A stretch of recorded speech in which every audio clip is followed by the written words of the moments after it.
राम मंदिर चढ़ावा चोरी केस में जांच हुई और भी तेज। योग केंद्र से मिला रहस्यमय बक्सा। छापेमार कार्रवाई में बक्से पर राम राज्य कोष का मिला क्यूआर कोड।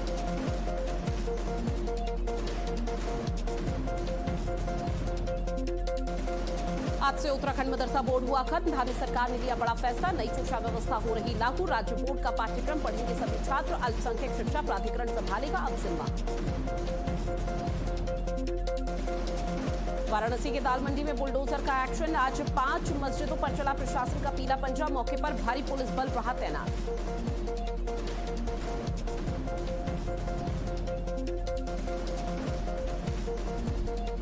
नमस्कार, आप देख रहे हैं भारत अपडेट। मैं हूं आपके साथ ऋतु भंडारी।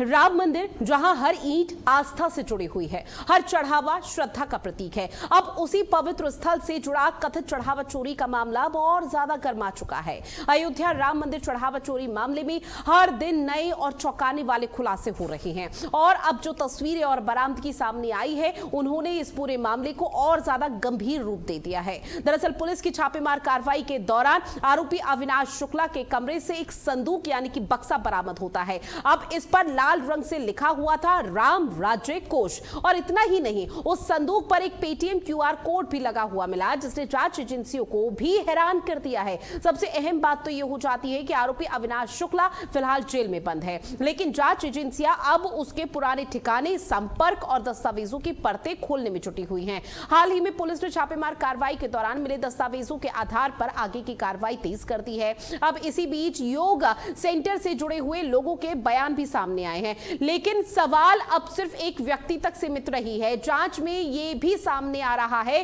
कि यह केवल व्यक्तिगत स्तर पर हुई गड़बड़ी है या फिर इसके पीछे कोई संगठित तरीका अपनाया गया था, क्योंकि बरामद हुए दस्तावेज, बैंक पासबुक और अन्य कागजात अब जांच को एक अलग दिशा में ले जा रहे हैं। अब इस पूरे मामले पर आरोपियों के बयान दर्ज करने की प्रक्रिया भी तेज कर दी गई है। जेल में बंद अविनाश शुक्ला का बयान पहले ही दर्ज किया जा चुका है। अब पूरा मामला केवल चोरी या फिर गड़बड़ी का नहीं रह गया, बल्कि ये जांच इस बात की हो रही है और इस बात की तरफ इशारा कर रही है कि आखिर इतनी बड़ी धार्मिक व्यवस्था के भीतर ये कथित अनियमितता और अव्यवस्था कैसे पनप गई और किन परिस्थितियों में सामने आई है। पूरा मामला जो गरमाया हुआ है, क्योंकि देश भर की निगाहें अब जांच एजेंसियों पर टिकी हुई है और सबसे बड़ा सवाल यही उठ रहा है कि क्या ये मामला सिर्फ एक व्यक्ति की गलती है या फिर इसके पीछे कोई बड़ा नेटवर्क काम कर रहा है। हालांकि इस पूरे मामले को लेकर कई तरह की चीजें क्लियर हो रही है, लेकिन इस पूरे मामले पर अभी आगे क्या कुछ कार्रवाई होती है, एसआईटी जो इस पूरे मामले की जांच पड़ताल कर रही है और किन दोषियों को सीधा जेल की सलाखों के पीछे डाला जा सकता है, इसको लेकर आने वाला वक्त बताएगा। कुछ ग्राफिक्स के माध्यम से भी आप तक साझा कर रहे हैं कि अभी तक की टाइमलाइन क्या रही है। 1 अप्रैल 2025 से 28 फरवरी 2026 राम मंदिर में कितना चढ़ावा रहा, वो भी आपकी टीवी स्क्रीन पर साझा कर रहे हैं। दान पात्र में 54.79 करोड़, दान काउंटर में 18.88 करोड़, ऑनलाइन 8.33 करोड़ और कुल दान 82.78 करोड़ रहा। जहां राम मंदिर में कैसे आता है चढ़ावा, यह भी आप समझिए। जहां मंदिर में लगे बकायदा सीसीटीवी कैमरे में कई चीजें, कई साक्ष्य रिकॉर्ड हुए हैं और एक या दो बार नहीं बल्कि 70 बार चोरी हुई है, यानी कि 70 बार आरोपियों ने अपने मंसूबों में कामयाब होने का प्रयास किया है। इसके साथ ही 2 खास मेहमान हमारे साथ जुड़े हुए हैं, जिनसे आपका तारुफ करा दे और उनसे हम चर्चा भी करेंगे और जो सवाल उठ रहे हैं उसका जवाब भी जानेंगे। हमारे साथ ओपी सिंह बीजेपी के प्रवक्ता जुड़े हुए हैं, साथ ही राजनीतिक विश्लेषक सुमन अर्पण आहूजा जी जुड़े हुए हैं। आप दोनों का बहुत स्वागत करती हूं मैं भारत अपडेट में। शुरुआत ओपी सिंह जी मैं आपके साथ, क्योंकि देखिए राम राज्य कोष नाम से भी एक बक्सा यहां पर मिला है और उसमें क्यूआर कोड लगा, लेकिन जब एसआईटी की टीम जांच कर रही थी सर, तो चौंकाने वाली बात यह सामने रही, जो क्यूआर कोड था वो फर्जी था। तो अब सवाल ये उठ जाता है कि चंपत राय, अनिल मिश्रा, गोपाल राव को आखिर भनक कैसे नहीं हुई, क्योंकि यही संदिग्ध दायरे में है और इन्हीं से पूछताछ की जा रही है और कुछ बीजेपी के दिग्गज हैं जो इनका बचाव कर रहे हैं। और देखिए आपने बिल्कुल सही कहा, 4 जून को जैसे ही सूचना मिली ट्रस्ट को, उसने जो है अनियमितता की जांच की जो है आग्रह किया, तो एसआईटी की जांच हुई है। सबसे बड़ी बात यह है कि इसमें मुख्यमंत्री जी पहले दिन से ही बोला है जी। और पूरे प्रदेश ही नहीं देश की जनता को विश्वास है कि मुख्यमंत्री जी आदरणीय योगी आदित्यनाथ जी जो बोलते हैं वो करते हैं, अब तक का इतिहास था। और उन्होंने कहा कि इसमें दूध का दूध, पानी का पानी होगा, कोई बक्सा नहीं जाएगा और निष्पक्ष जांच होगा।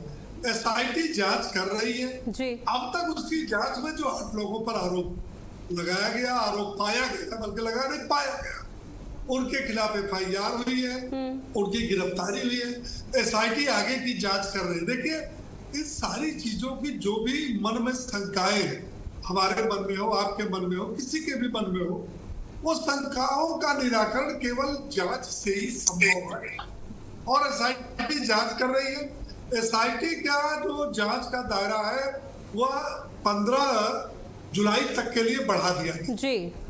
SIT उसकी जांच कर रही है, बॉक्स मिला, कहाँ मिला, कैसा मिला, कौन सा दस्तावेज मिला, कितना पैसा मिला, क्या इनके संभव कानूनी कार्रवाई इनके खिलाफ क्या हो सकती है, इन सारे बिंदुओं पर काम हो रहा है। निश्चित तौर पर सर SIT की जो कार्रवाई है वो लगातार हो रही है, जांच के दायरे को आगे बढ़ाया जा रहा है, लेकिन अभी इस पर हर किसी की नजरें टिकी हुई है, राम भक्तों की भी और पूरे देशवासियों की भी, क्या कुछ निकलकर सामने आता है। लेकिन सर सवाल ये उठ रहा है कि आखिर चंपत राय को, अनिल मिश्रा को, गोपाल राव को इसकी भनक तक नहीं हुई। इन्हीं लोगों का तो बचाव यहाँ पर बीजेपी की तरफ से भी किया जा रहा है।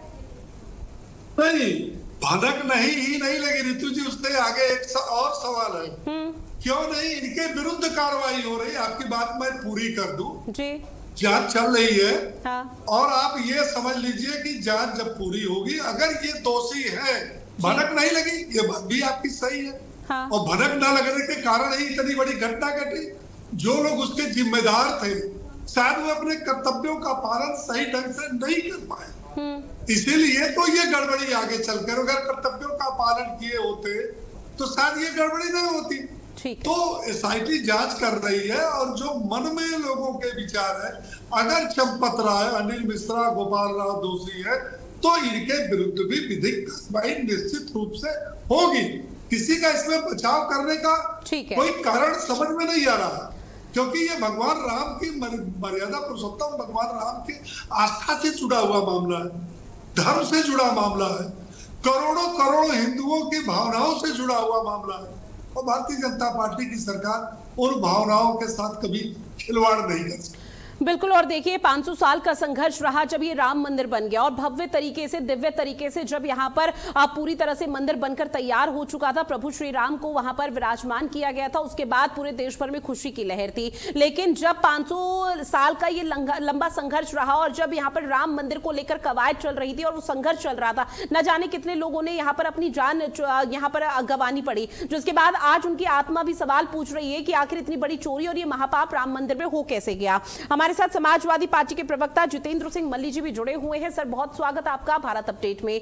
अब सर चूंकि देखिए राम मंदिर के मामले को लेकर अब एक और बक्सा मिला है, जो संदूक मिला है वो राम राज्य कोष के नाम से है, लेकिन SIT की टीम जब जांच के दायरे को आगे बढ़ाने के लिए पहुंची, वो हैरान इस बात पर रह गई कि जो बक्सा मिला है वहां पर QR कोड जो लगा है वो सीधा राम मंदिर में चढ़ावे के तौर पर नहीं जाएगा बल्कि कहीं और होगा, यानी कि वो फर्जी है। तो अब ऐसे में क्या समझा जाए, क्योंकि आप लोगों पर भी आरोप लग रहा है कि आस्था के नाम पर राजनीति इस वक्त विपक्षी पार्टी कर रही है। अच्छा जी, पहले तो सभी को समाजवादी परिवार की तरफ से प्यार भरा नमस्कार। जी सर। आपका सवाल है कि भारतीय जनता पार्टी का आरोप है कि समाजवादी पार्टी इस पे राजनीति कर रही है। मैं इनसे पूछना चाहता हूं, ये राम को लाए हैं कहने वाले लोग कौन थे? आज अगर हम राम जी का नाम ले रहे हैं तो हम राजनीति कर रहे हैं। आप गाने बजा रहे थे, हम राम को लाए हैं। आज जनता कह रही है आप चोरों को लाए हो, आज जनता कह रही है आप डाकुओं को लाए हो, तो आज आपको राम के नाम पे राजनीति नजर आने लगी। अरे राम के नाम पे राजनीति तो आप करते हो, इसके अलावा आपके पास कुछ है ही नहीं। अब हमने भी राम जी का नाम लेना शुरू कर दिया। हम तो राजनीति में राम जी का नाम का इस्तेमाल नहीं करना चाहते थे। हम लोग चाहते थे मुद्दों पे बात हो, विकास पे बात हो, लेकिन अब आप तो कहते हैं ठीक है राम जी के नाम को भी राजनीति में इस्तेमाल होना चाहिए, तो हम भी कहते हैं ठीक है भाई, राम जी के नाम पे आपका पेटेंट तो है नहीं, राम जी पे आप चोरी कर रहे हो, राम जी के नाम पे गबन कर रहे हो, और हम इस पे बात भी करते हैं तो वो राजनीति है। आप राम जी के नाम पे चंदा उगाही करो, आप राम जी के नाम पे लूट करो, आप राम जी के नाम पे डकैती करो, वो राजनीति नहीं है। तो ये तो दोहरा मापदंड है। खैर उसको जाने दीजिए। वो क्या रहा है, ये लोग धर्म के नाम पर विभिन्न तरीकों से देश में लूट हमेशा मचाते रहे हैं। ये एक प्रकरण सामने आ गया, आज ये सत्ता में काबिज लोग हैं, जांच एजेंसियां इनके इशारों पे चल रही हैं, इस कारण इनके चिट्ठे जो हैं अभी पूर्ण तरीके से खुल के जनता के सामने नहीं आ पा रहे। ये जो स्कैम ये जो लूट, ये जो डकैती आज राम जी के मंदिर में, प्रभु श्री राम जी के मंदिर में हुई है, ये कोई छोटी मोटी लूट नहीं है। एक ऐसी टीम का पीएमओ द्वारा गठन करना, लगातार बताते हैं 17 बार चोरी की तो पुष्टि सीसीटीवी कर चुका है, न जाने कितने सीसीटीवी हटाए गए होंगे, कितने सीसीटीवी छुपाए गए होंगे। तो ये एक बेहद चिंताजनक और बेहद गंभीर सवाल करता है, और ये भारतीय जनता पार्टी की मंशा पे सवाल है कि आखिर ये लोग चाहते क्या है। ये लोग देश के अंदर भाईचारे को तो तोड़ना चाहते ही चाहते हैं, धर्म के नाम पे लूट मचाना इनका एक प्राइमरी जो है मकसद है। लेकिन देश की, प्रदेश की जनता आज इनको अच्छे तरीके से पहचान चुकी है। जी। अब इनका ये ढोंग, इनका ये कर्मकांड अभी और अत्यधिक अब इसके अलावा चलने वाला नहीं। लेकिन मल्लिक साहब, आपको नहीं लगता कि जिस तरह से राम मंदिर में चढ़ावा चोरी का ये मामला सामने आया, उसके बाद लोगों के मन में एक संशय की स्थिति बन चुकी है कि अभी तो ये मामला हाईलाइट हो गया, इसलिए हम सब इसको लेकर डिस्कशन कर रहे हैं, लेकिन देश के न जाने कितने मंदिर होंगे, उत्तर प्रदेश के न जाने वो विश्वविख्यात कितने मंदिर होंगे जहां पर इस तरह का कृत्य हो रहा होगा और शायद हमको नहीं मालूम। जी बिल्कुल, देखिए पहली बात इसमें सबसे महत्वपूर्ण क्या है कि जो सरकारें होती हैं, जो चाहे वो राज्य सरकार है या केंद्र सरकार है, इनका किसी भी, पहली बात तो धार्मिक मसलों में हस्तक्षेप नहीं होना चाहिए। गुरुद्वारों की कमेटियों का चाहे गठन का मसला हो जी। तो वो एसजीपीसी, सिखों का प्रतिनिधिमंडल उसको डिसाइड करता है। मस्जिदों का मसला हो तो उसको भी उनकी एक अपनी एक उनका पैनल है, वो लोग बुद्धिजीवी लोग अपने हिसाब से करते हैं। यहाँ क्या है, यहाँ सरकार जो है वो काबिज होना चाहती है मंदिरों को और उसके धन को अपने लाभ में इस्तेमाल करना चाहती है। तो हम तो इसका पुरजोर तरीके से विरोध करते हैं, चाहे गांव का, चाहे कस्बे का, चाहे प्रदेश का, चाहे देश का, छोटा या बड़ा मंदिर हो, उसकी जो कमेटी है, उसकी जो उसको उसका मैनेजमेंट देखने वाले लोग हैं, वो धार्मिक लोगों द्वारा चयनित हो। वहां कार्य योजनाएं क्या होनी है, कैसे होनी है, वो लोग तय करें। उसमें पारदर्शिता हो ताकि सत्ता के द्वारा तमाम ऐसे मंदिरों की लूटों से बचा जा सके। लेकिन इन लोगों को इस विषय पे बात नहीं करनी। हाँ। अब यहाँ बात करो तो कहते हैं आप बदनामी कर रहे हैं, आस्था पे चोट कर रहे हैं, आप लूट रहे हैं, आस्था पे चोट नहीं है। आपके मोदी योगी काल में श्री राम जी का मंदिर लूट गया, लेकिन वो आस्था पे चोट नहीं है। अरे गजनबी के ने तो 17 बार लूटा और आपके यहाँ तो 70 बार सामने आ चुका है। अब आप बताइए, और अगर इसमें ये कहा जाए कि मोदी काल में श्री राम जी का मंदिर लुट गया, योगी काल में श्री राम जी का मंदिर लुट गया, तो इनको राजनीति नजर आती है। ठीक है भाई, क्या ये ऐसी घटना नहीं हुई है? ठीक है। अब सवाल देखिए जी, इससे भी महत्वपूर्ण सवाल क्या है कि जो आज जांच के नाम पे लीपापोती चल रही है, ये उससे भी ज्यादा चिंतनीय है।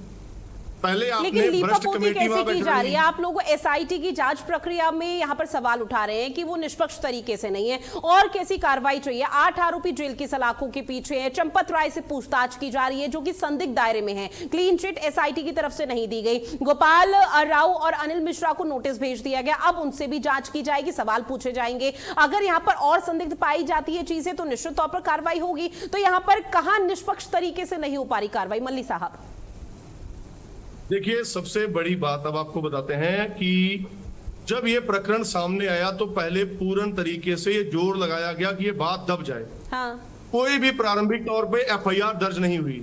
पहले जांच के लिए एसआईटी बना दी गई। शायद ये प्रदेश और देश में पहला ऐसा मसला होगा कि बिना एफआईआर के आप जांच कर रहे हैं। जांच किस चीज की कर रहे हैं? दूसरी बात, जिन लोगों की जांच हो रही थी, क्या आपने उनको पदों से बर्खास्त किया?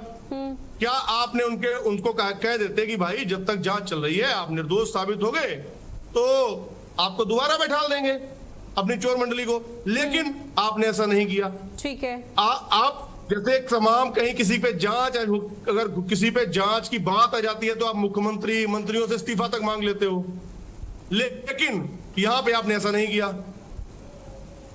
अब दूसरी बात, क्या आप मुझे सुन पा रही हैं? जी सर, आवाज आ रही है, आप अपनी बात रखिए। जी, उसके बाद क्या हुआ, जब ये जांच आगे बढ़ी तो कहीं ना कहीं हमें जो शक है कि कहीं ना कहीं जो साक्ष्य जुटाने थे उनको छुपाया गया होगा, ताकि जो बड़े बड़े जो मगरमच्छ, जो इनके करीब के लोग हैं, किसी तरीके से उनको बचाया जा सके, किसी ना किसी तरीके से उनको किसी ना किसी तरीके से उनको बचाया जा सके और जो छोटी मछलियां हैं सारा जी। ध्यान उन पे केंद्रित किया जा सके। तो भारतीय जनता पार्टी की मंशा हमेशा से ही खराब रही है। ठीक है। अगर इनको इतना ही राम जी से प्रेम होता, अगर इनकी मंशा में कोई खोट ना होता, तो पहली बात तो ये जिस दिन जांच शुरू हुई थी चोर मंडली को हटा देते और पूरे देश में एक विश्वास होता कि ठीक है भाई, हो सकता है कि छोटे कर्मचारियों ने अनियमितता कर दी हो। दूसरी बात, आपको एक और प्रमुख बात बताता हूं, सुनने में आया है कि वहां प्राइवेट एजेंसियां करोड़ों रुपए उनको दिए जाते थे जो वहां पे सुरक्षा में लगी हुई थी। वो तमाम कुछ बिहार से संबंधित ऐसी एजेंसियां हैं जिसके कर्मचारी लगे हुए थे। उस पे कुछ सोर्सेस के द्वारा ये पता चलता है कि 12 करोड़ रुपए सालाना लगभग ऐसे कर्मचारियों को दिया जाता था। अब उनकी नियुक्तियों के लिए क्या पैमाने थे? तो ये जो उसमें तमाम चीजें हैं, चाहे वो जमीन के गबन का मसला हो, चाहे ऐसी अनियमितता हो, अपने सिफारशी अपने जी। करीबी लोगों को वहां पे लगा दिया गया। तो ये सब चीज जो है ये कहीं ना कहीं हम लोगों को तो ये लगता है कि ये सत्ता के संरक्षण के बगैर ये पॉसिबल नहीं था। और ठीक है अगर सर। इसकी सत्ता की इसमें संलिप्तता नहीं थी तो फिर पारदर्शिता से जांच होनी चाहिए। ठीक है। अभी तक बुलडोजर कहां चला गया, न्यायिक हिरासत में भेज दिया गया उनको, उनके लिए पुलिस ने यहां तक कहा है कि अपनी पर्सनल कस्टडी तक में नहीं लिया।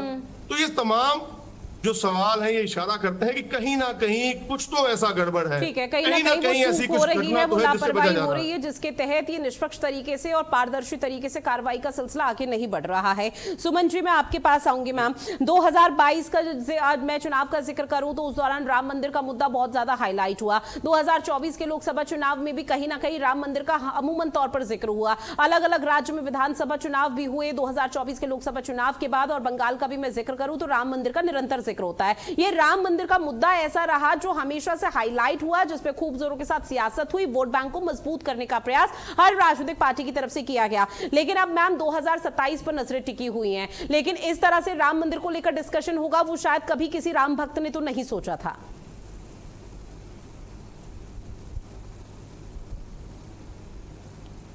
सुमन जी, एक बार अनम्यूट कर दीजिए प्लीज, उसके बाद अपनी बात रखिएगा आप।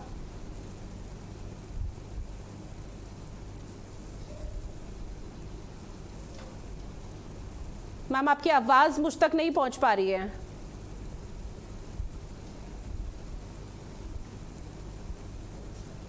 ठीक है मैम, मैं आपके पास लौटूंगी। फिलहाल उसको ठीक कराने का प्रयास भी यहाँ पर कर रहे हैं। ओपी सिंह जी, मैं आपके पास, क्योंकि देखिए जितेंद्र सिंह मल्ली जी की तरफ से आप पर सीधे तौर पर आरोप लगाया गया और ये एक प्रक्रिया भी होती है निश्चित तौर पर। अभी जहां जहां एसआईटी का गठन हुआ है वहां पर पहले एफआईआर दर्ज होती है, एफआईआर दर्ज के बाद एसआईटी टीम मौके पर पहुंचती है और उसके बाद कार्रवाई का सिलसिला बढ़ता है। अब इस पूरे मामले में थोड़ा उलट हुआ, पहले एसआईटी का गठन, फिर एफआईआर दर्ज और उसके बाद जांच के दायरे को बढ़ाया जा रहा है। तो ऐसे में विपक्षी पार्टियों का सीधे तौर पर कहना है कि आप लोगों की तरफ से निष्पक्ष कार्रवाई नहीं की जा रही और सरकार की शय पर कुछ लोगों को बचाने का प्रयास भी किया जा रहा है। उसका जवाब दीजिए।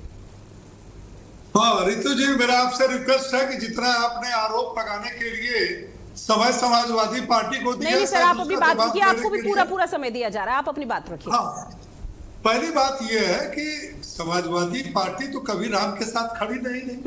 भारतीय जनता पार्टी की जब गठन हुआ 1980 में और 1952 में जनसंघ रहा, तब से वो राम मंदिर के लिए संघर्ष कर रही है।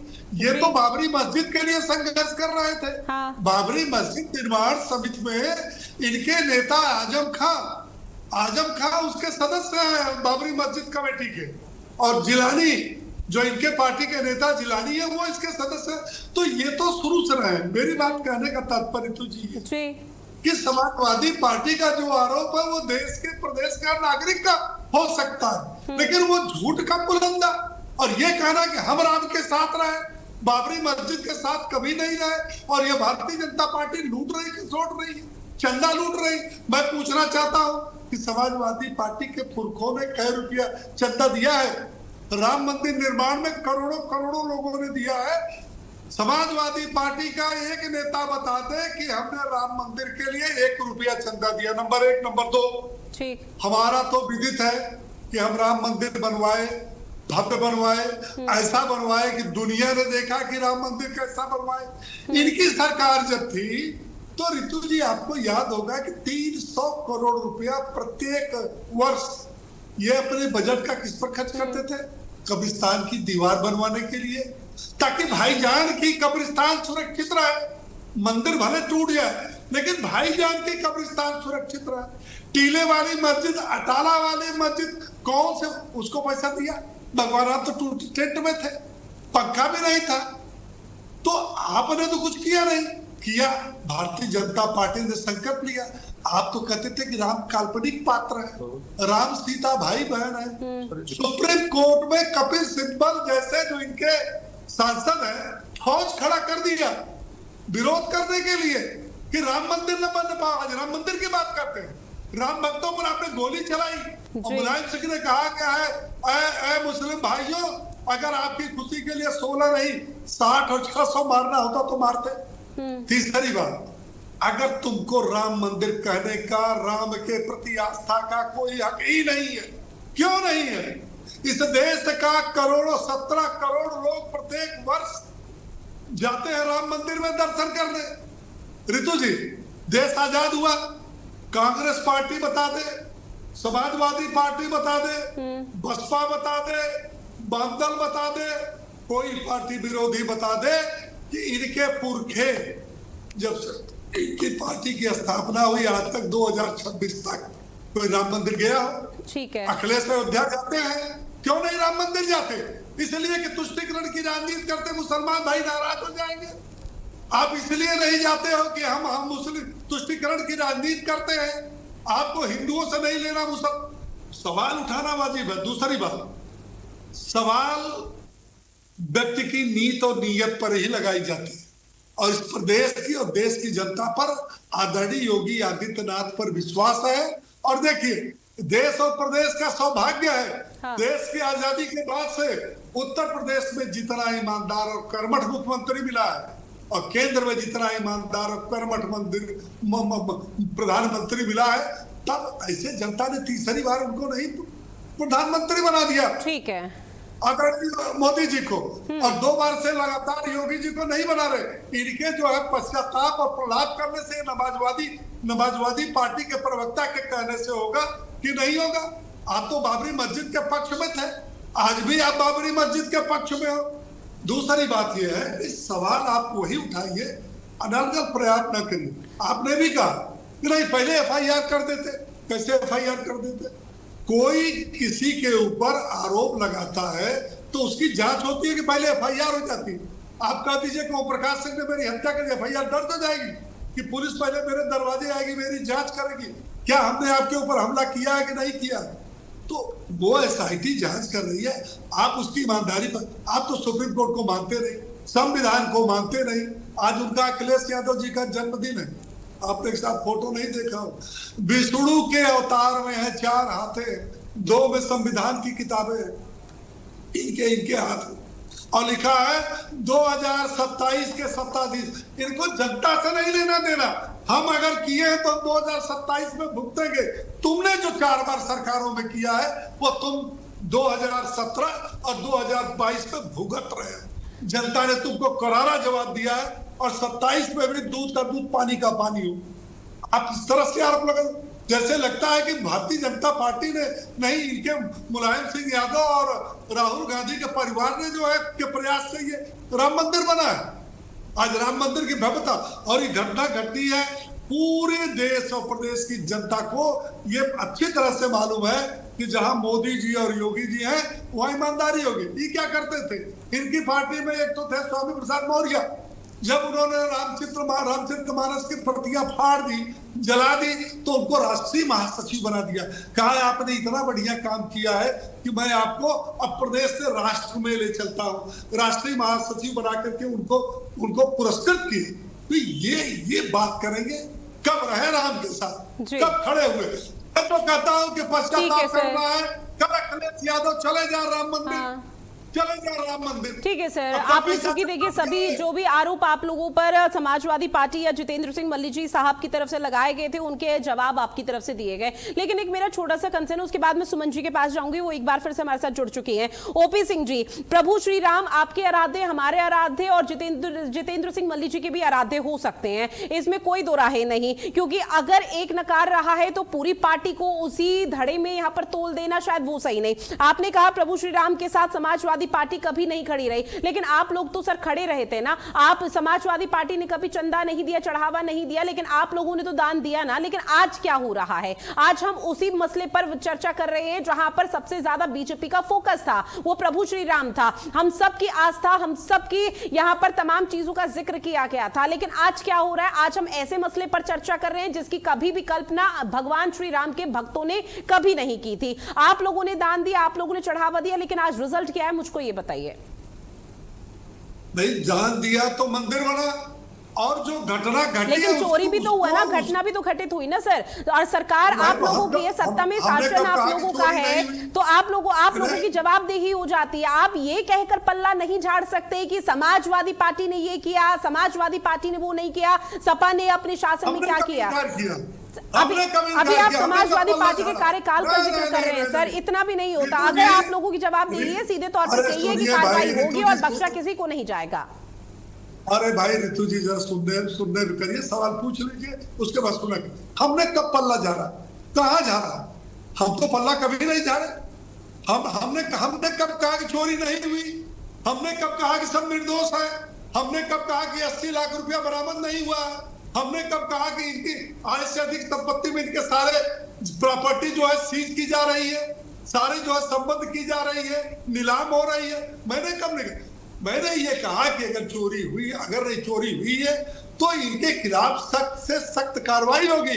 इनकी सरकार होती, इनके सरकार में देखिए सारी चीजें मीडिया में हाईलाइट हो चुकी है। सवाल ये उठ ही नहीं रहा है कि चोरी हुई या नहीं हुई। सब कुछ आपके सामने है, सब कुछ हमारे सामने है। हमने ये नहीं कहा कि आपकी तरफ से कहा जा रहा है, ये आरोप लगाए जा रहे हैं, क्योंकि आप लोगों की तरफ से अब नकारा भी नहीं जा सकता है। पल्ला ये कहकर झाड़ा जा रहा है कि समाजवादी पार्टी के शासन में ऐसा वैसा होता था, लेकिन सवाल आप लोगों से ये पूछा जा रहा है कि आखिर हो कैसे गई चोरी, क्योंकि ये सबसे बड़ा और जघन्य सवाल है। ठीक है सर, माफी के साथ आपने अपनी पूरी बात रखी, आपने पूरी बात रखी, ठीक है, आपने पूरी बात रखी। मल्ली साहब ने आप पर जो आरोप लगाए थे उनका जवाब आपने दिया। मैं सुमन जी के पास जा रही हूँ, राजनीतिक विश्लेषक हमारे साथ बहुत देर से जुड़ी हुई हैं। सुमन जी, 2022, 2024 और 2025 में भी अभी जहां जहां चुनाव हुए हैं मैम, उसको लेकर भी देखा गया कि किस तरह से राम मंदिर का मुद्दा उठाया गया। बीजेपी की तरफ से राम मंदिर को लेकर कहीं ना कहीं अपने जनादेश को मजबूत करने का प्रयास किया गया, वोट बैंक को मजबूत करने का प्रयास किया गया। और 2027 के जो विधानसभा चुनाव होंगे उसमें भी देखिएगा राम मंदिर का मुद्दा उठेगा, लेकिन इस बार विपक्ष की तरफ से उठेगा।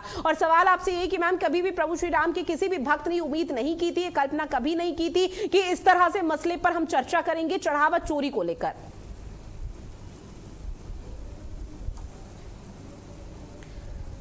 मैम एक बार अनम्यूट कीजिए, उसके बाद प्लीज अपनी बात कंटिन्यू कीजिएगा।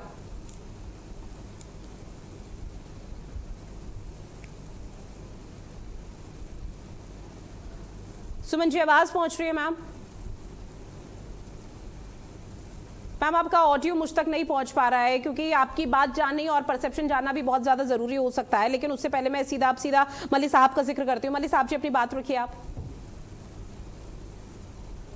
अभी मैं भाजपा के जो प्रवक्ता हैं ओपी सिंह जी, इनको सुन रहा था। पहली बात तो मैं शुक्रगुजार हूं कि कम से कम जब मैं बात रखता हूं तो ये बीच में नहीं इंटरप्ट करते हैं दूसरे भाजपा प्रवक्ताओं की तरह। इसके लिए ये शुक्रिया के हकदार हैं। दूसरी बात, इन्होंने जो तमाम बिंदु उठाए, मैं इनसे पूछना चाहता हूं कि जो आपके नरेंद्र मोदी जी हैं, वो राम मंदिर में पूजा हो, शिलान्यास हो, सब कुछ में उसमें सब तक केंद्रित है। राम मंदिर के विषय पे अब तक मौन क्यों? अब तक चुप्पी क्यों? क्या उनके पास 2 मिनट का समय नहीं है कि वो राम मंदिर में हुई इतनी बड़ी लूट के बारे में 2 शब्द बोल पाए? आज उनको सांप क्यों सूंघ गया? आप बताइए। देश के महान मंदिर प्रभु श्री राम जी के मंदिर में लूट हो गई। जो गजनवी करता था 1026 सन में गजनवी ने लूटा, 2026 में 1026 से 2026, आज भाजपा काल में, आज मोदी काल में, योगी काल में राम मंदिर में लूट हो गई। नहीं सर, माफी के साथ मोदी जी चुप बीच में इंटरप्ट कर रही हूं। भले ही प्रधानमंत्री नरेंद्र मोदी की चुप्पी हो, लेकिन गजनबी और आज 26 जो उस ईस्वी में हुआ था उसको यहां से हम कंपेयर तो नहीं करें तो ज्यादा बेहतर है। दोनों को अगर कंपेयर करें तो जमीन आसमान का अंतर है, ये बात आप भी जानते हैं। वहां की गजनबी ने जब लूटपाट की थी या फिर जब वहां पर तमाम चीजें हुई थी तो किस तरह से लूटपाट हुई थी वो हम सभी को मालूम है बखूबी। मैं आपको बताता हूं, जब गजनवी ने लूटा तो यहां पे शासन गजनवी का नहीं था। गजनवी एक लुटेरा बाहर से आया और लूट के चला गया, और यहां अपना ही काल, आप ही की सत्ता, अपने ही लुटेरे लूट के ले गए। ये तो उससे भी ज्यादा खौफनाक है। दूसरी बात, जहां ये दावा किया जाता है चिड़िया भी पर नहीं मार सकती, वहां इतने दिनों तक, इतने समय से लोग अंदर जाते रहे, पैसा चुराते रहे, बाहर आते रहे। क्या ये सुरक्षा पे सवाल नहीं खड़ा करता? क्या आप इंतजार कर रहे थे कि वहां अपनी कोई घटना हो जाए और ताकि अब उसको आप फिर एक अलग मसला बना पाए? ये क्या है? क्या सुरक्षा की जिम्मेदारी नहीं है कोई? जहां पर एक भी संदिग्ध अगर व्यक्ति एंट्री कर जाए तो वो बहुत गलत है। वहां इतने दिनों तक चोर, लुटेरे या जो भी हैं वो जाते रहे। जहां से पैसा बाहर लाया जा सकता था, वहां कुछ और भी तो वहां अंदर पहुंचाया भी जा सकता था। क्या ये चिंताजनक नहीं है? इसका जवाब कौन देगा? जिसमें पूरे देश की आस्था है, पूरे विश्व की आस्था है, वहां पे सुरक्षा के नाम पे इतनी बड़ी लापरवाही, इसका जवाब कौन देगा? आप खाली जांच एजेंसियों के नाम पर कि जांच हो रही है, इसे पल्ला झाड़ लेंगे अपना। एक दिन, 2 दिन, 4 दिन, बताते हैं 50 दिन से, सैकड़ों दिन से ये काम जारी था। आप कह रहे हैं चोरों को पकड़ा जा रहा है। अरे सुरक्षा की जिम्मेदारी किसकी थी? आपने तमाम एजेंसियां वहां लगा रखी हैं। आपकी किसी एजेंसी के अंदर इतनी काबिलियत नहीं कि वहां ये सब होता हो और आप पकड़ पाए। दूसरी बात, आपकी तमाम एजेंसियों का आप लोग दुरुपयोग कहां करते हो? अपनी विपक्षी जो पार्टियां हैं उनकी खुफिया जानकारियां लेने में, कि देखो भाई कौन से सांसद को कहां दबोचा जाए, किसको विधायक को कहां दबोचा जाए, किसको तोड़ा जाए। क्योंकि इनके एजेंडे में ये लोग, देखिए, संविधान के खिलाफ लोग हैं। ये नहीं चाहते देश संवैधानिक तरीके से चले। आज टीएमसी के साथ इन्होंने क्या किया? ये आखिर सांसद तोड़ने का काम क्यों? और ये सब चीजों को मैं इसलिए आज इस विषय को भी राम मंदिर की लूट के साथ जोड़ रहा हूं, क्योंकि अगर देश की तमाम एजेंसियां सचेत होती तो क्या ये इतनी बड़ी लूट हो जाती? क्या इतनी बड़ी चोरी हो जाती? लेकिन आपको तो राघव चड्ढा जैसे लोग, मित्तल साहब बाद में वो मिला लेने हैं सब पार्टी में। दूसरी बात, अभी तक सीबीआई की जांच क्यों नहीं? क्या ये कोई छोटी चोरी है? कहां गई वो सीबीआई आपकी, जो 2 मिनट में उछल कूद करके जगह जगह पहुंच जाती है? तो बात, इस विषय की गंभीरता को समझिए रितु भंडारी जी। ये कोई छोटी मोटी चोरी नहीं, किसी के घर में कोई हुई लूट डकैती नहीं है। ये एक आस्था का विषय है। निश्चित तौर पर जिसने भी चोरी की है सर, उसने बहुत बड़ा महापाप किया है। लेकिन बीजेपी आपसे अब सवाल पूछ रही है, और ओपी सिंह जी को भी आपने सुना बहुत गंभीरता के साथ। केवल आप पाप की संज्ञा कह करके इसके, देखिए, पाप की संज्ञा दे करके इससे बचा नहीं जा सकता। ये क्रिमिनल एक्ट है। आप एक संवेदनशील जगह पर लोग जा रहे हैं, बोरियां भर के पैसे ला रहे हैं। क्या खुफिया एजेंसियों के पास कोई ऐसा अलर्ट नहीं था? आप बताइए, कोई और खुदा ना खास्ता कोई और अनहोनी घटना हो जाती फिर? क्या श्री प्रभु राम जी के ऊपर क्या इनका पेटेंट है क्या? लेकिन नहीं, ये लोग धार्मिक मसलों को भुनाने का काम करने वाले लोग हैं। ये लोग चाहते हैं कि धर्म के नाम पर इन्हें वोट तो मिल जाए, धर्म के नाम पे कुछ करना ना पड़े। चाहे वो गाय का मसला हो, चाहे वो सुरक्षा का मसला हो। जो मंदिर ये करते थे, तो अरे मंदिर में कम से कम लूट से ही बचा लेते। अब जब हम लोग उसका जिक्र कर रहे हैं, इतिहास को हमें सुनाने लग जाते हैं। और वो नृपेंद्र मिश्रा को सिर आंखों पे बैठा के बैठे हुए, वो जो पॉडकास्ट में कह चुके हैं कि वो डिसीजन हमारा था। आप, ये तो वो एग्जांपल है कि अगर कोई साइकिल पे जा रहा है और उसकी सवारी पीछे गिर जाए, तो आप बताइए कि आपकी सवारी पीछे गिर गई, तो आप बोलो अरे ऐसा है, आपने तो हमें अपना साइकिल दिया नहीं था, आपने तो हमें अपना साइकिल दिया नहीं था। अरे अब आप साइकिल पे बैठे जा तो रहे हो ना, आपकी सवारी गिर गई नीचे, वो रौंदी जा रही है, आप कह रहे हो आपने तो अपना साइकिल हमें दिया नहीं था। आप इस विषय पे बात क्यों कर रहे हो? तो आज पूरा देश ये जानना चाहता है कि इतनी बड़ी लापरवाही, इनके किसी मंत्री को, किसी सांसद को कहीं जाना होता है तो काफिला देखिए, Z+ सिक्योरिटी, फलानी सिक्योरिटी, 5 दिन 4 दिन पहले वहां छानबीन शुरू हो जाती है और प्रभु श्री राम जी के मंदिर में घोटाला चलता रहा, गबन चलता रहा, और आप केवल ये कहकर के बचना चाहते हो जांच हो रही है। ये कैसी जांच है भाई? जी ये सीबीआई से परहेज क्यों? ठीक है सर, ये इसमें इतनी मैं बड़ी एक अनियमितता और हो चीज गई। ऐड ऑन करूंगी। ओपी सिंह जी को भी आपने सुना, ओपी सिंह जी की तरफ से भी सवाल पूछा गया कि पहले राम मंदिर को मुद्दा आप लोग नहीं मानते थे, आप लोग जब राम मंदिर को लेकर सवाल पूछा जाता था तो उसे टरकाते थे, ये इस तरह के आरोप लग रहे हैं। लेकिन कुछ बीजेपी के दिग्गज ये कह रहे हैं कि आज समाजवादी पार्टी को एक ऐसा मुद्दा मिल चुका है जहां पर अपनी खोई हुई सियासी जमीन को तराशने के लिए वो महिलाओं के बीच जा रही है, गांव के लोगों के बीच जा रही है और राम मंदिर के इस चोरी चढ़ावे मामले का जिक्र कर रही है। तो वो पूछ रहे हैं कि भाई इतनी राजनीति आखिर क्यों हो रही है, कि सिर्फ चुनाव को फतेह करने के लिए? नहीं, हमें तो अगर जरूरत पड़ेगी तो हम गांव गांव गली गली अभियान भी चलाएंगे कि क्या प्रदेश से चोरों को भगाया जाएगा या नहीं। प्रभु श्री राम जी की कसम भी खिलाएंगे कि क्या प्रदेश से मंदिर चोरों को भगाया जाना चाहिए नहीं। इसमें गलत क्या है? प्रभु श्री राम जी का नाम देखिए, अब मैंने आपको पहले भी कहा कि हम लोग राजनीतिक विषयों को धार्मिक विषयों से अलग रखते थे। राम जी का नाम तो हम आज भी जपते हैं, कल भी जपते थे। समाजवादी को इनका पेटेंट थोड़ी ना है। प्रभु श्री राम जी तो सबके आराध्य हैं, लेकिन हम लोग दिखावा नहीं करते थे। ये लोग क्या करते थे? केवल दिखावा। प्रभु श्री राम जी हमारे हैं, हम प्रभु श्री राम जी को लाए हैं, गाने बज रहे हैं, कार्यकर्ता नाच रहे हैं, हम राम को लाए हैं। अब जब जनता कहने लगी कि आप लुटेरों को लाए हो, अरे श्री राम जी के नाम पे आप क्यों राजनीति कर रहे हो? ठीक है, कमाल की बात है। ठीक है, ओपी सिंह जी इसका जवाब देंगे। ओपी सिंह जी जवाब दीजिए। अजीब राग है इनका। ठीक है सर, आज हमें डर लगने लगे। ठीक है, मल्ली साहब अब सुन लेते हैं। जितेंद्र सिंह जी सुन लेते हैं सर, एक एक करके अब सुन लेते हैं। आपने तमाम आरोप लगाए तो बीजेपी का परसेप्शन भी सुनिए अब। ठीक है सर, सुनते हैं।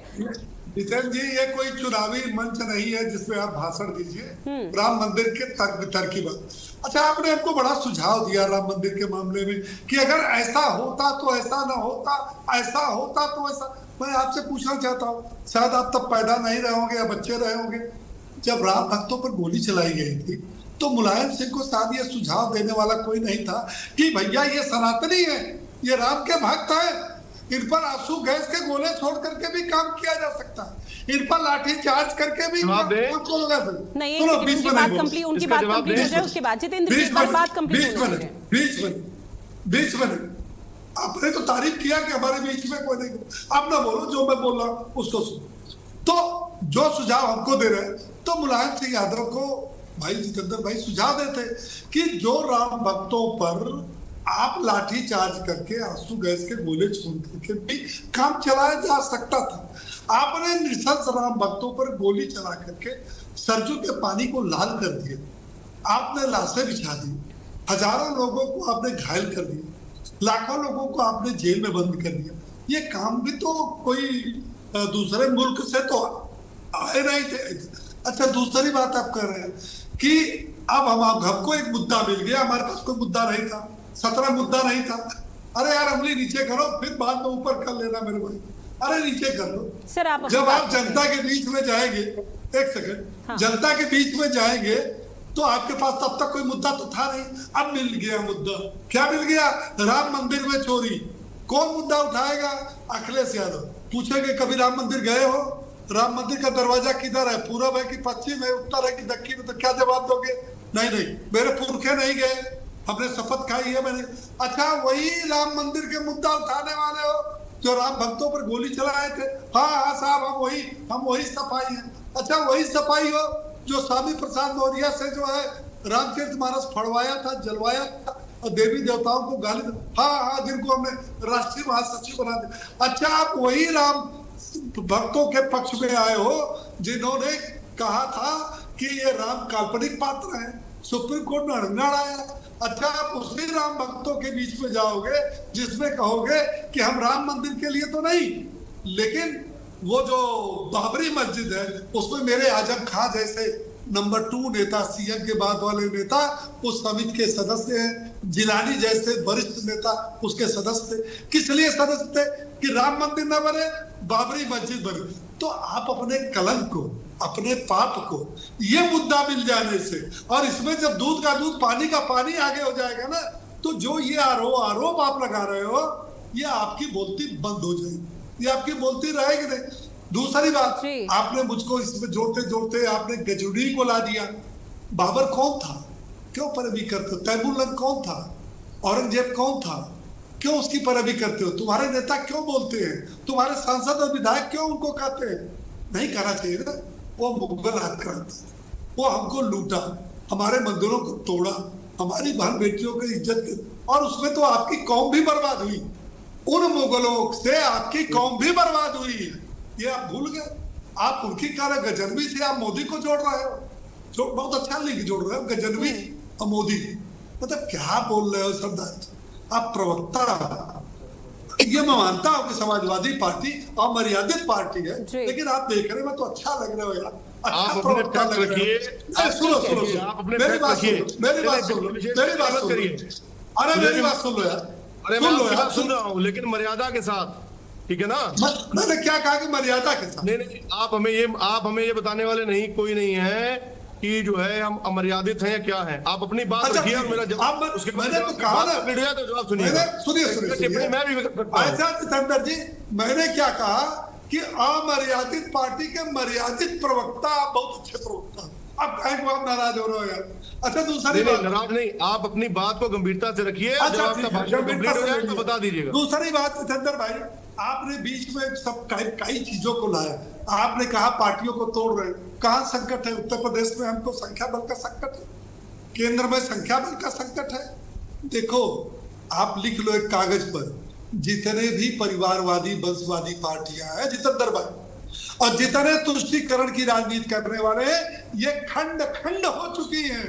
टीएमसी क्या थी? अब बताओ, वहां हिंदुओं का गुजारा था? दुर्गा जी का जो है पंडाल लग पाता था? जय श्री राम पर जो है लाठी लेके दौड़ा लेते थे? आज क्या स्थिति है? और उनकी पार्टी के सांसद टूट के चले गए, तो कहां हमारी केंद्र में सरकार खतरे में है? भैया आ गए, चलो हमारी सरकार बच गई। नहीं नहीं नहीं, जब आपकी पार्टी के मुखिया की कोई नीति ना हो, नियत ना हो, कोई निर्देश ना हो, कोई कार्यक्रम ना हो। अच्छा दूसरी बात, एक बात मैं और कर लूं, एक बात मैं और कर लूं, जल्दी से। भाषण अभी कितना लंबा चलना है? नहीं भाषण नहीं, जितेंद्र भाई एक बात और सुन लो। आपने ये भी कहा कि भारतीय जनता पार्टी की जब तक उत्तर प्रदेश में सरकार आई है, तब तक जनता में हाहाकार मची, बेरोजगारी आ गई, क्या हो गया सब। मैं पूछना चाहता हूं, एसी कमरे में रहने वालों समाजवादियों, 9 साल में 9 बार अगर जनता की समस्याओं को लेकर के सड़क पर उतरे हो, मैदान में उतरे हो, तो बताओ मैं अभी इस्तीफा दे दूं? कई बार उतरे हो? ठीक है सर, अब ये बात का विषय है, आप लोगों की तरफ से, पॉलिटिकल पार्टियों की तरफ से लगातार राजनीति की जा रही है। मेरे साथ सुमन जी एक बार फिर जुड़ चुकी है। सुमन जी आवाज पहुंच रही है मैम मेरी आप तक? जी हाँ मैम, आपकी आवाज भी मुझ तक क्लियर पहुंच रही है। अब अपनी बात रखिए आप इस पूरे मसले पर। यहाँ पर मुद्दा समाजवादी पार्टी या भारतीय जनता पार्टी का मुद्दा नहीं है।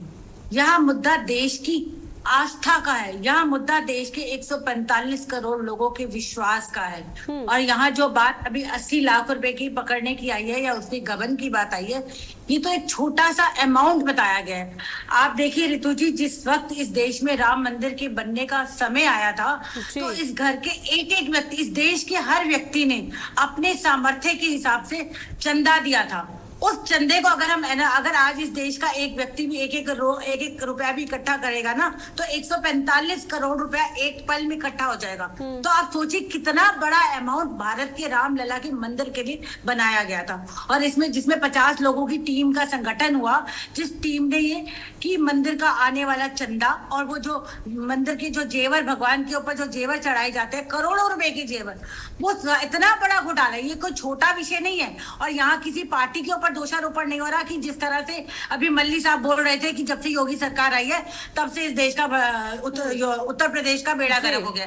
मल्ली साहब, मैं आपको एक बात बता देती हूँ, इस वक्त not as being a political analyst, as being a woman, कि जितनी सेफ्टी और सुरक्षा योगी जी के आने के बाद इस देश की, उत्तर प्रदेश की महिलाओं को मिली है, उसकी आप कल्पना भी नहीं कर सकते।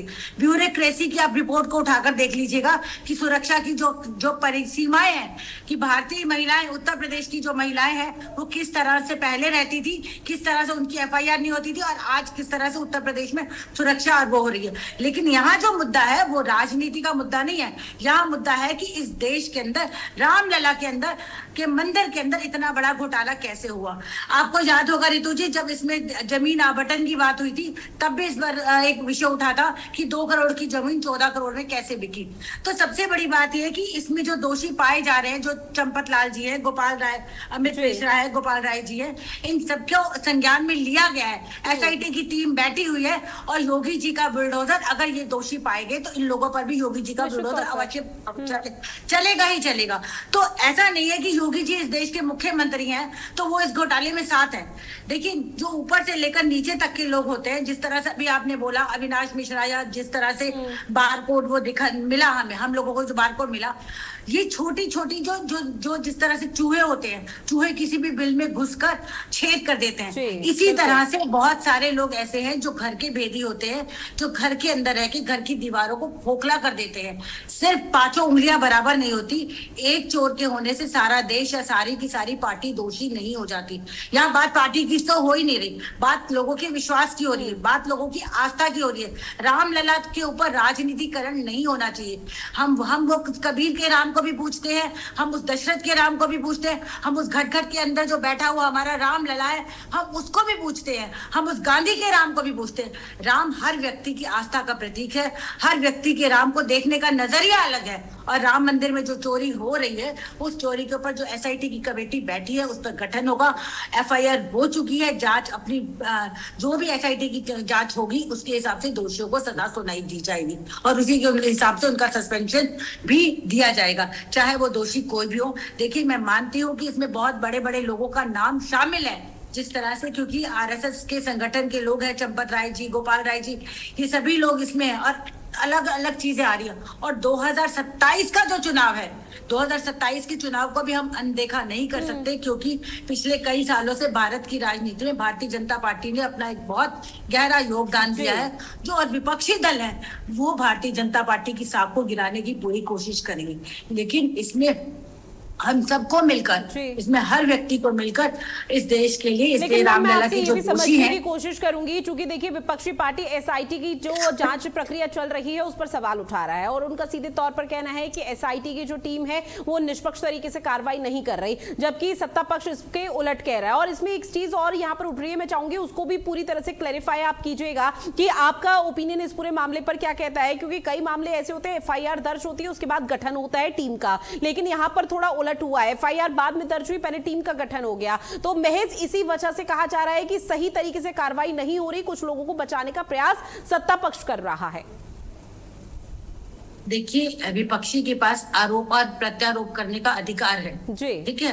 एफआईआर इसलिए, जब सिर्फ सबसे पहली बात है, जब पुलिस स्टेशन में ये बात गई तो उन्होंने एकदम से कोई भी किसी भी कंप्लेन पर कार्यवाही नहीं होती। बिल्कुल, जब कंप्लेन में कुछ चीजें सामने आती है, कुछ मुद्दे सामने आते हैं, तभी उस पर कंप्लेन की जाती है। जब इस बात में संजीदगी पाई गई तभी उस पर एफआईआर हुई और एफआईआर होने के बाद ही जो भी रामलला के दोषी हैं उनको सजा जरूर मिलेगी, ये सत्य है। इसमें 2% की भी कोई भी किसी भी तरह की गुंजाइश नहीं है कि रामलला के दोषियों को सजा नहीं होगी, चाहे वो कोई भी पार्टी हो। देश का न्याय, देश का कानून, देश का संविधान सभी के लिए, चोर चाहे छोटा हो चाहे चोर बड़ा हो, किसी को भी यहाँ पर नहीं बख्शा जाएगा, चाहे वो कोई भी हो, चाहे वो संगठन के सदस्य हो, चाहे वो आरएसएस हो, या वो भारतीय जनता पार्टी का उनके सर पर हाथ क्यों ना हो।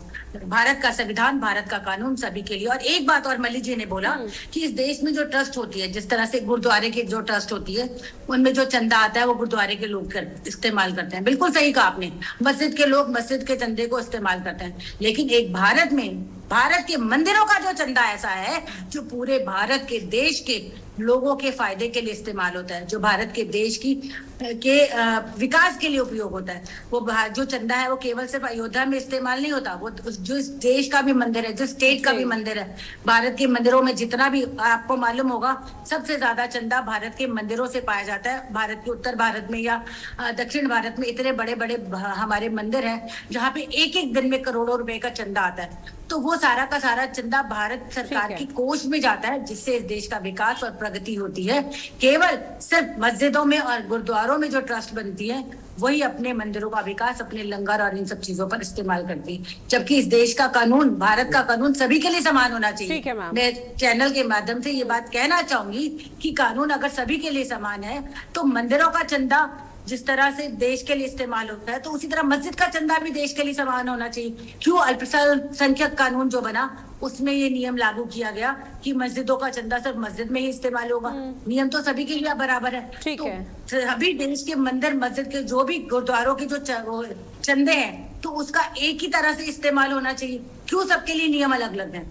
यहाँ पर भी बहुत बड़ी राजनीतिकरण है। अगर अल्पसंख्यक कानून बनाया गया तो अल्पसंख्यक कानून का मुद्दा ये था कि जो धर्म कमजोर है उनकी आस्था के साथ खिलवाड़ ना हो और उनको अपने धर्म को बढ़ाने का समय मिले, उनको अपने बढ़ाने का मौका मिले, ताकि वो अपने धर्म की सुरक्षा कर सके, ना कि एक दूसरे के साथ तुष्टीकरण की राजनीति करें। ठीक है मैम। मल्ली साहब अपनी बात रखिए। अब ये जो मैं राजनीतिक विश्लेषक सुमन अर्पण आहूजा जी को सुन रहा था, तो पहले तो इनके आखिरी सवाल का मैं जवाब दे दूं। जिन्होंने भी आखिरी सवाल किया कि मंदिरों का जो चंदा है वो देश के निर्माण के लिए यूज होता है और गुरुद्वारों का, मस्जिदों का उनके लिए, तो मैं पूछना चाहता हूँ, जो भी मंदिरों में चढ़ावा जाता है वो लोग आस्था अपने धर्म के प्रति देते हैं, ना कि वो पुलों के निर्माण के लिए या और चीजों के निर्माण के लिए। उसके लिए टैक्स और अन्य व्यवस्थाएं हैं। आज अगर आप देश की दुर्गति देखेंगे, जगह जगह धर्मांतरण हो रहा है, गौ माता की दुर्गति हो रही है। अगर वो धार्मिक धर्म के नाम पे जो चढ़ावा मंदिरों में धार्मिक लोग अपना दे रहे हैं, अगर वो उनकी धार्मिकता को और कट्टर करने में, उनको और सहयोग करने में अगर होता, तो इस तरीके के धर्मांतरण के मुद्दे ना आए। लेकिन सरकारें चाहती हैं कि वो चीजें चलती रहे, हमारा तिजोरियों पे कब्जा बना रहे, हमारे वो जो उसको पैसे को हम चुराएं, उस पैसे को अपने फायदे में ले, तो इसलिए अब उन्होंने उस पर नया डिबेट कर दिया कि वो दूसरा, भाई किसी का चढ़ावा वो धर्म के नाम पे दे रहा है, तो आप दूसरे प्रयोग में क्यों ले रहे हो? ये किसने अधिकार दिया आपको? यही तो मैं कह रही हूँ कि नियम, आप जब बात कर रही थी मैं मौन करके सुनता रहा। आप अपने समय में बोलिएगा, बीच में इंटरप्ट मत करिए। और दूसरी बात जो उन्होंने बड़ा विश्वास जगाया, चोरी के बाद सबको सजा मिलेगी, वो काम तो भाजपा के प्रवक्ता था। जो राजनीतिक विश्लेषक होता है उनको ये सवाल भी पूछने चाहिए थे कि चोरी हुई क्यों, लैप्स कहां पे था। उनको विश्वास बहुत है।